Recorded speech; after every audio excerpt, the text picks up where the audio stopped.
Hello everybody at Messy Church. I hope you're all fine. I hope you enjoyed our story this month about Noah and the ark. It's a great story, all those animals and all the rain and the floods and things. It's a very exciting story.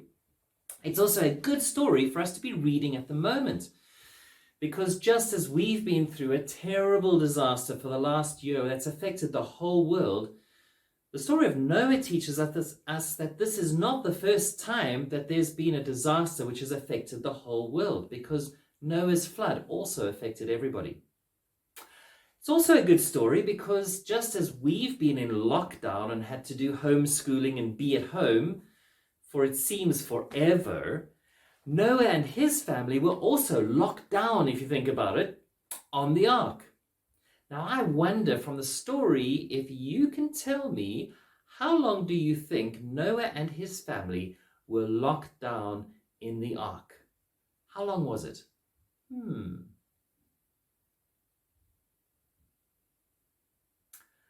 How many of you said that Noah and his family were on the ark for 40 days and 40 nights?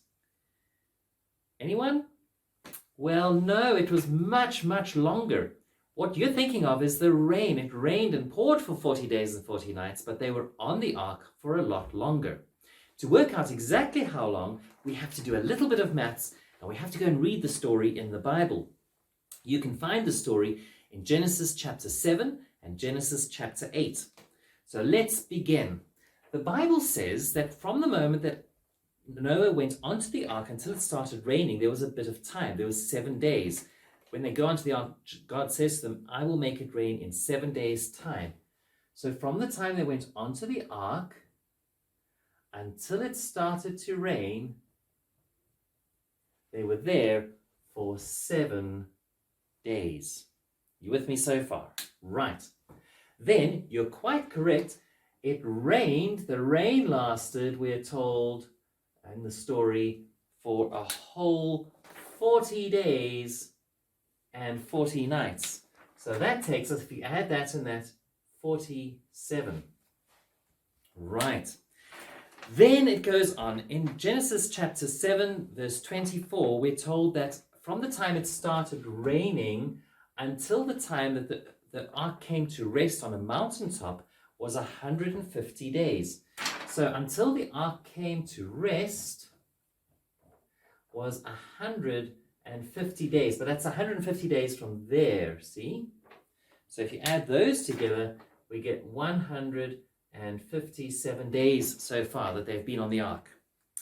Now it gets a little bit complicated from here, because in chapter 8, verse 4, it also says that this day when they came to rest was the 17th day of the 7th month. That's important because it goes on in chapter 8, verse 5, to say that the water subsided and the tops of the mountains became visible on the first day of the 10th month. Here we have to do a little bit of maths. So if that was the 17th of that month, there were another 13 days there. Then it was the whole of the 9th month, the 8th month, that's 30 days. The whole of the 9th month, that's another 30 days. And then the first day of the 10th month, and that gives us a total of, let's do the maths, 30 plus 30 plus 13 plus 1. Who got it? 74 days. Okay. And you add that to that, and you get 231 days so far that they've been in lockdown. But it carries on. In chapter 8, verse 13, we're told that Noah can finally remove the covering from the ark. And that's in chapter 8, verse 13.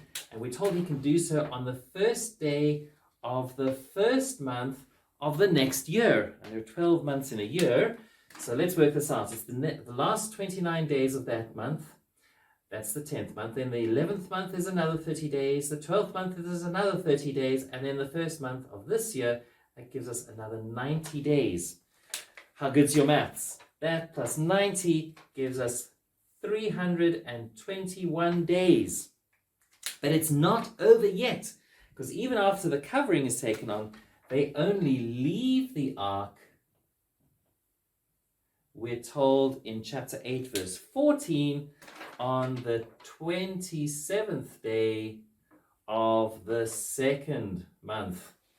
Oh my goodness, this is complicated. So that's another 29 days from that month, from the first month, plus the 27 days from there is a total of 56 days. And that brings us to a grand total of 377 days that they were on the ark. That's more than a year that they were in lockdown. Well, it's just been a year since we went into our first lockdown. So it's kind of as long as we've been in lockdown, they were in lockdown. Noah really understood.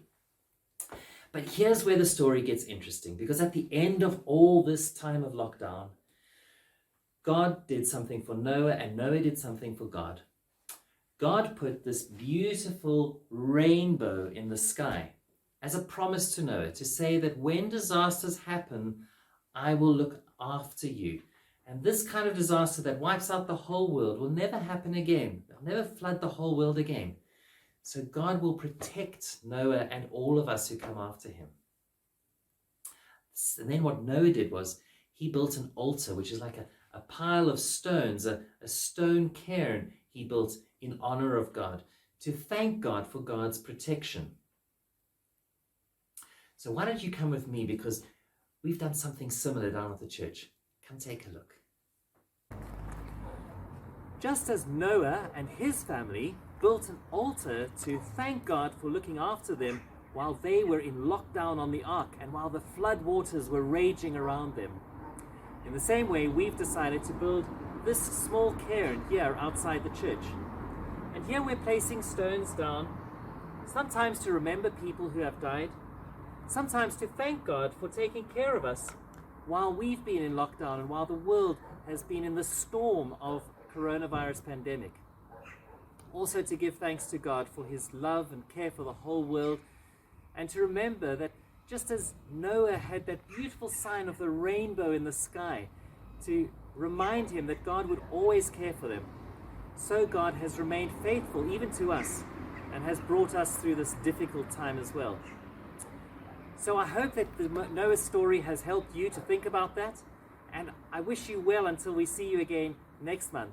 God bless and goodbye.